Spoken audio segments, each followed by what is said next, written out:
Я айюхал инсану, ма ғуррака би роббикал карим. Қараңыздар қалай айтады. Ей адам баласы, не сені жақсы, өте жақсы Раббыңнан алаңдатып жүрген не дейді. Қараңыз. Сені менен алып кеткен не? Қараңыз. Мені танудан, маған деген құлшылықтан, намаздан не сені алып кеткен деп отырғаш? Не сені алып кеткен? Не сені алдап кеткен? Аллази халақака фасауака фаадалак. Фи айи суратин ма шаа раккабак.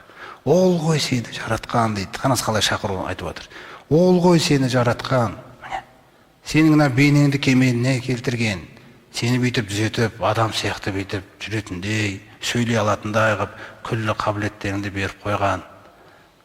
Сені өзі қалаған бейнеде жаратқан дейді. Әркімнің бейнесі, Алланың сіз үшін сүйген бейнесі. Өзіңіз ойлаңызшы. Сіз сол бейнеде жаралдыңыз, болды. Ең бастысы, Алла сүйді бұл бейнені сізге. Одан кейін біреуге ұнайды, ұнамайды. Ол не керек ол? Ең басты бұл бейнеңді Раббыңның сүйді. Сол өзі жақсы көрген бейнеде жаратты сені. Міне осындай сені жаратып, сосын сені жақсылықтарыңа бөліп атқан кезде өте жақсы Раббыңа қатысты, жомарт, ардақты, қадірлі, керемет Раббыңа қатысты сені не алдап кетті дейді. Қараңыз. Ақшама, жылқыма, мансапқа, креслома не алдап кетті айтшы? О шақыруды қалай тастап отыр? Не сені алдап кеткен? Қашан қайтып келесің сәждеге деп отыр ғой.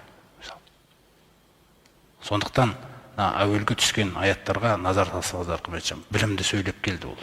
Бұл үзіліп қалған білім, күллі адамзат жете алмай отырған білімді алып келді ата адам. Қараңғылықтардан жарыққа шығару деген өзіңіз ойлаңыз. Жибрил келді Алла Тағаланың әмірімен. Оқы, міне білім басталды. Сенің көптен күткен нәрсең осы емес пе, ей Мұхаммед деген нәрсе жатыр. Сенің іздеген нәрсең келді міне саған. Оқы енді. Жаратқан Раббыңның атымен. Адам баласын ұйыған қаннан жаратқан. Оқы, Раббың сенің ең керемет, ең ардақты, ең жақсы, ең қадірлі. Оның сізге деген жақсылығының кереметтігі соншалықты, мысалы, Аллази аллама бил қолам, ол саған қаламмен жазуды үйреткен дейді білімді. Сондықтан білім үшін Алла Тағала осы 5 аят түсірсе де, соның ішіне өзі 5 аят болса алғашқы түскен қалам деген сөзді қосып қойды ғой ішіне, өзі ойлаңызшы.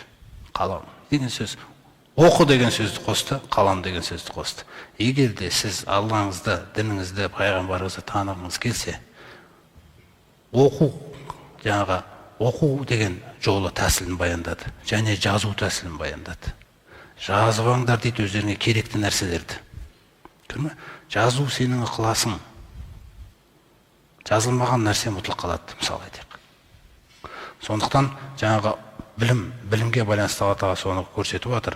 Оқу және жазу адамға қаламды қаламмен үйреткен. Алламал инсана ма лам яғлам. Қараңыздар 5 аятында адамға білмеген нәрселерін үйреткен.